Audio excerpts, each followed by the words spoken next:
বাংলাদেশের সর্বশেষ গুরুত্বপূর্ণ আপডেট সংবাদ আপনাকে স্বাগত। শুরুতেই সংবাদ শিরোনাম, পরে বিস্তারিত। শুরুতেই জানাবো সাভারের আশুলিয়ায় বেকারিতে আগুন। সাভার উপজেলার আশুলিয়া একটি বিস্কুট ফ্যাক্টরিতে আগুন লেগেছে। ফায়ার সার্ভিসের 3টি ইউনিট 1 ঘণ্টার চেষ্টায় আগুন নিয়ন্ত্রণে আনে। আজ বৃহস্পতিবার বেলা 12টায় আশুলিয়ার পলাশবাড়ি এলাকার new Olympic biscuit and factory লিমিটেডের দোতলার একটি টিন শেড রুমে আগুন লাগার ঘটনা ঘটে। তবে এ আগুনের সূত্রপাত সম্পর্কে এখনও জানা যায়নি। এরপর জানাবো সাবেক র্যাবের কর্মকর্তা আলেপের বিরুদ্ধে গুম করা ব্যক্তির স্ত্রীকে ধর্ষণের প্রমাণ পাওয়া গেছে। সাবেক র্যাব কর্মকর্তা ও এএসপি আলেপ উদ্দিনের বিরুদ্ধে গুম করা ব্যক্তির স্ত্রীকে ধর্ষণের তথ্য প্রমাণ পাওয়া গেছে বলে জানিয়েছে আন্তর্জাতিক অপরাধ ট্রাইব্যুনালের চিফ প্রসিকিউটর তাজুল ইসলাম। বৃহস্পতিবার 20 ফেব্রুয়ারি চিফ প্রসিকিউটর তাজুল ইসলাম এসব তথ্য জানিয়েছেন। এদিকে কেন্দ্রীয় শহীদ মিনারে নিরাপত্তা নিয়ে শঙ্কা নেই বললেন ডিএমপি কমিশনার। কেন্দ্রীয় শহীদ মিনারে নিরাপত্তা নিয়ে কোনো শঙ্কা নেই। আজ বৃহস্পতিবার 20 ফেব্রুয়ারি ও 21 ফেব্রুয়ারি উপলক্ষে নিরাপত্তা ব্যবস্থা নিয়ে করা এক ব্রিফিংয়ে সব কথা বলেছেন ডিএমপির কমিশনার শেখ সাজ্জাদ আলী। দিকে বাংলাদেশ ব্যাংকের সাবেক গভর্নর আতিউর রহমান বারাকাত সহ 23 জনের বিরুদ্ধে দুদকের মামলা। অ্যান্টেক্স গ্রুপের নামে 287 কোটি টাকা আত্মসাতের অভিযোগে বাংলাদেশ ব্যাংকের সাবেক গভর্নর আতিউর রহমান ও অর্থনীতিবিদ আবুল বারাকাত সহ 23 জনের বিরুদ্ধে মামলা দায়ের করেছে দুর্নীতি দমন কমিশন দুদক। আজ বৃহস্পতিবার দুদকের ঢাকা সমন্বিত জেলা কার্যালয়ে মামলাটি দায়ের করা হয়। এদিকে মহান শহীদ দিবস ও আন্তর্জাতিক মাতৃভাষা দিবসে তারেক রহমানের বাণী। মহান শহীদ দিবস ও আন্তর্জাতিক মাতৃভাষা দিবস উপলক্ষে বাণী দিয়েছেন বিএনপির ভারপ্রাপ্ত চেয়ারম্যান তারেক রহমান। বৃহস্পতিবার 20 ফেব্রুয়ারি নিজের ভেরিফাইড ফেসবুক পেজে দেয়া এক পোস্টে এসব বাণী দেন তারেক রহমান। এবং সর্বশেষ জানাবো বাস থেকে 7 পর্যটককে নামিয়ে গুলি করে হত্যা। পাকিস্তানের বেলুচিস্তান প্রদেশে বন্দুকধারীরা একটি পর্যটকবাহী বাসে হামলা চালিয়ে 7 জন পর্যটককে গুলি করে হত্যা করেছে। গতরাতে এই ঘটনা ঘটে। বাসটি পর্যটকবাহী পাঞ্জাব দেশ থেকে বেলুস্তান যাচ্ছিল। প্রিয় দর্শক, এতক্ষণ শুনছিলেন সংবাদ শিরোনাম, এবারে বিস্তারিত। তবে তার আগে বন্ধুরা অনুরোধ থাকবে সংবাদটিতে একটি লাইক দিন।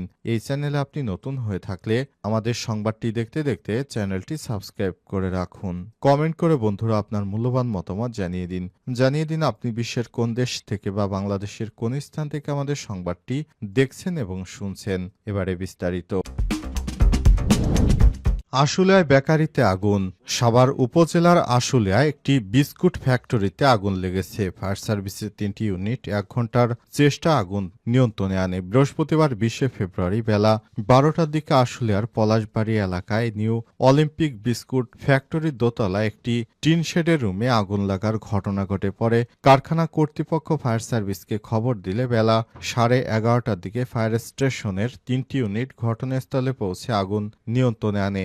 জিরাবো মডার্ন ফায়ার সার্ভিস ও civil defence station senior station officer Abu Saim Masum কালবেলাকে বলেছেন, বেলা 11:30টায় আশুলিয়ায় পলাশবাড়ি এলাকায় new Olympic biscuit and food factory limited এর কারখানায় আগুন লাগার খবর পায়। পরে দ্রুত ঘটনাস্থলে পৌঁছে ফায়ার সার্ভিসের 3টি ইউনিট প্রায় 1 ঘণ্টা চেষ্টায় আগুন নিয়ন্ত্রণে এসেছে। প্রাথমিকভাবে ধারণা করা হচ্ছে অগ্নিকাণ্ডে আনুমানিক 7 থেকে 8 লাখ টাকার ক্ষয়ক্ষতি হয়েছে। তবে আগুন লাগার কারণ এখনও জানা যায়নি।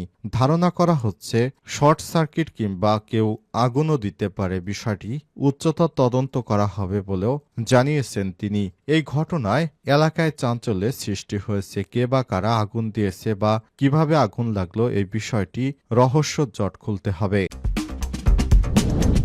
বাংলাদেশ ব্যাংকের সাবেক গভর্নর আতিউর রহমান বারাকাত সহ 23 জনের বিরুদ্ধে দুদকের মামলা। অ্যানেটেক্স গ্রুপের নামে 287 কোটি টাকা আত্মসাতের অভিযোগে বাংলাদেশ ব্যাংকের সাবেক গভর্নর আতিউর রহমান ও অর্থনীতিবিদ আবুল বারাকাত সহ 23 জনের বিরুদ্ধে মামলা দায়ের করেছে দুর্নীতি দমন কমিশন দুদক। বৃহস্পতিবার 20 ফেব্রুয়ারি দুদকের ঢাকা সমন্বিত জেলা কার্যালয়ে মামলাটি দায়ের করা হয়েছে। এ বিষয়ে তথ্য নিশ্চিত করেছেন দুদকের একজন ঊর্ধ্বতন কর্মকর্তা। মামলার এজাহার সূত্র থেকে জানা গেছে, অ্যানেটেক্স কোম্পানি নামে জনতা ব্যাংক থেকে ২৮৭ কোটি টাকা আত্মসাতের অভিযোগে মামলা দায়ের করা হয়েছে। মামলায় আসামিদের মধ্যে বাংলাদেশ ব্যাংকের সাবেক গভর্নর আতিউর রহমান এবং খ্যাতনামা অর্থনীতিবিদ আবুল বারাক।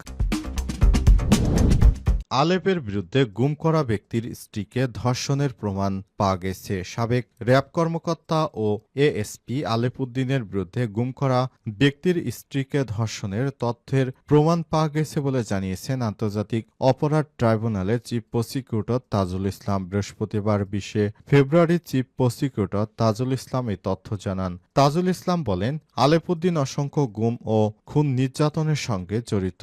এক আসামিকে গুম করে রাখার সময় তার স্ত্রীকে রমজান মাসে রোজা ভাঙিয়ে ধর্ষণ করেন আলেপ উদ্দিন।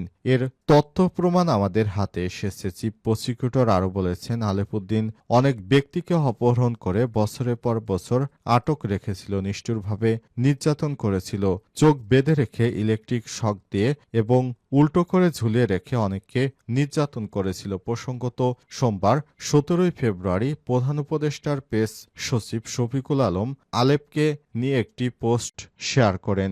আল জাজিরার সাংবাদিক মওদুদ সুজনের ওই ফেসবুক পোস্টে লেখা, গুম হওয়া এক স্বামী বলেছেন, পবিত্র শবে কদরের দিন রোজা ভাঙিয়ে তার স্ত্রীকে ধর্ষণ করেন র্যাবের এই কর্মকর্তা। এর আগেও প্রায় ৩বার ধর্ষণের শিকার হয়েছে স্বামীকে ক্রসফায়ারের ভয় দেখিয়ে। শেষবার ধর্ষণের পর স্ত্রীর মানসিক অবস্থার অবনতি এবং কিছুদিন পর তার মৃত্যু হয়। সেই পোস্টে উল্লেখ করা হয়, ধর্ষক র্যাবের একজন ঊর্ধ্বতন কর্মকর্তা আলেপ। স্বামীর সবকিছু হারিয়ে আলেপকে বারংবার ফোন দিতে থাকে। রিপ্লাই জানায়, বন্দি মেয়ে বা বন্দি পুরুষের স্ত্রীদের সঙ্গে এমন আচরণ অলিখিতভাবে স্বীকৃত। এখানে উল্লেখ করা হয়, মানুষ কতটা নিচু নামলে নিজের মা বা স্ত্রী বা মেয়ে থাকা সত্ত্বেও একজন বন্দির স্ত্রীকে এভাবে ট্রিট করে। এই র্যাব কর্মকর্তা আলেপের বিচার সবার আগে হওয়া উচিত। এই কথাই জানিয়েছেন প্রধান উপদেষ্টার প্রেস সচিব শফিকুল আলম। বিষয়টি অত্যন্ত গুরুত্বের সঙ্গে দেখছেন প্রেস সচিব। এজন্য ট্রাইব্যুনালকে নির্দেশনা দিয়েছেন তিনি। এই বিষয়টি সবার আগে বিচার হওয়া উচিত বলেও মনে করেন। এ নিয়ে ফেসবুকে পোস্ট করেছেন আল জাজিরার আরেক সাংবাদিক জুলকারনাইন সায়রো। ৫ই আগস্ট ২০২৪ পরবর্তী পরিস্থিতিতে এই আলেপ বেশ বহাল তবিয়তেই দিন কাটাচ্ছিলেন। এসবি থেকে বদলি হয়ে রংপুর মেট্রোপলিটন পুলিশে। পরে ২০ অক্টোবর ২০২৪-এ তার একটি পোস্টের পর যেন কর্তৃপক্ষের টনক নড়ে। আলেপকে বরিশাল পুলিশ লাইনে সংযুক্ত করা হয় এবং পরে সেখান থেকে তাকে গ্রেপ্তার করা হয়। এই আলেপের মতো খুনি, অপহরণকারী এবং জঘন্য সব কর্মকাণ্ডে লিপ্ত অনেকেই বিভিন্ন বাহিনীতে এখনো কর্মরত রয়েছে। তাদের চিহ্নিত করে যথাযথ পদক্ষেপ নেওয়ার জরুরি বলেও মন্তব্য করেছেন আল জাজিরা সাংবাদিক জুলকারনাইন সায়ের।